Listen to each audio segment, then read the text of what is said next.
Pernahkah kamu menulis surat? Tahukah kamu bahwa surat dapat digunakan untuk mengungkapkan aspirasi atau pendapat? Selain mengungkapkan aspirasi, surat dapat digunakan untuk mengekspresikan rasa rindu kepada teman yang jauh. Ada dua jenis surat. Yang pertama, surat pribadi. Yang kedua, surat dinas. Surat pribadi. Surat pribadi adalah bentuk komunikasi tulis atau surat menyurat yang dilakukan oleh seseorang kepada orang lain yang isinya menyangkut kepentingan pribadi.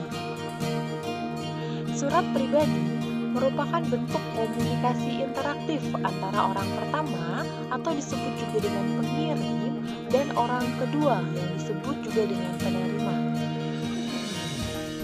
Isi surat pribadi berkaitan dengan masalah pribadi, misalnya menanyakan kabar, keperluan pribadi, dan juga tujuan komunikasi pribadi yang lain.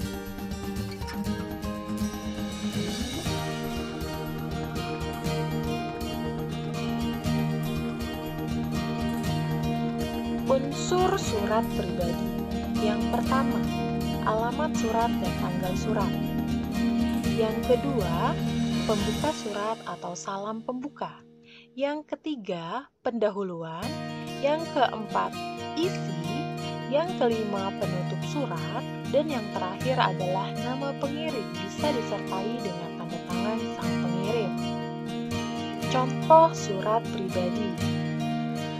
Ini merupakan surat yang ditulis oleh Edo yang ditujukan kepada bundanya, berisi tentang kegiatan Edo dan juga rasa rindu Edo kepada sang bunda. Surat dinas. Surat dinas adalah surat yang ditulis dalam situasi formal dan untuk kepentingan formal. Surat dinas berisi tentang keperluan kedinasan yang bersifat resmi.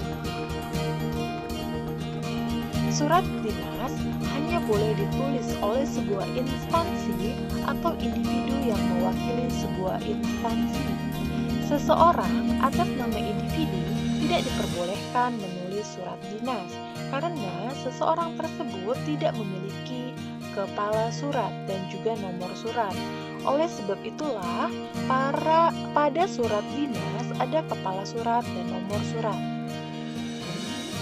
Isi surat dinas berkaitan dengan topik kedinasan, misalnya undangan rapat yang diberikan kepada wali murid oleh pihak sekolah. Selanjutnya juga bisa berisi permohonan maaf suatu instansi kepada orang atau instansi atau juga perusahaan.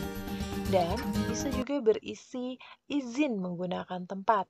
Misalkan sekolah A ingin menggunakan aula yang ada di sekolah B, maka sekolah A mengirimkan surat dinas yang berisi izin menggunakan aula di sekolah B, dan sebagainya. Struktur surat dinas. Yang pertama, kop surat atau kepala surat. Yang kedua, nomor surat. Yang ketiga, tanggal surat. Yang keempat, lampiran. Yang kelima, perihal. Yang keenam, alamat surat. Yang ketujuh, salam pembuka. Yang kedelapan, isi surat. Yang kesembilan, paragraf penutup. Yang ke-10, nama dan tanda tangan pihak yang memperkuat surat. Dan yang terakhir adalah nama dan tanda tangan penulis surat. Ini merupakan contoh surat dinas. Surat yang dikeluarkan oleh Dinas Pendidikan yang bersifat penting perihalnya mengenai pemberitahuan yang ditujukan kepada kepala PAUD atau TK, SD, SMP, negeri, dan swasta yang berada di Kabupaten Bangka. Sekian materi yang dapat Ibu berikan, semoga bermanfaat bagi kita semua. Terima kasih dan Ibu akhiri, wassalamualaikum warahmatullahi wabarakatuh.